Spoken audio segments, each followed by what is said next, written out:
Hi, these topical talks gonna show you how to connect your Twitch account to Discord. Open your Discord and click on User Settings.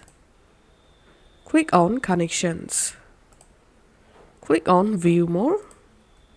And here search for Twitch. Now click on Twitch.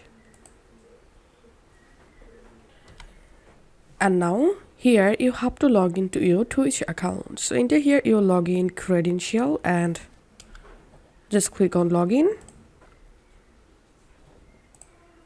Now click on authorize.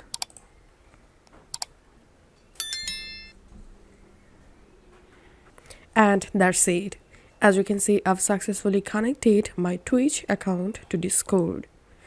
And now you can turn off display on profile from here. So this is how we can do it. If this video helped you out, please leave a like and leave a comment down below. Thank you for watching.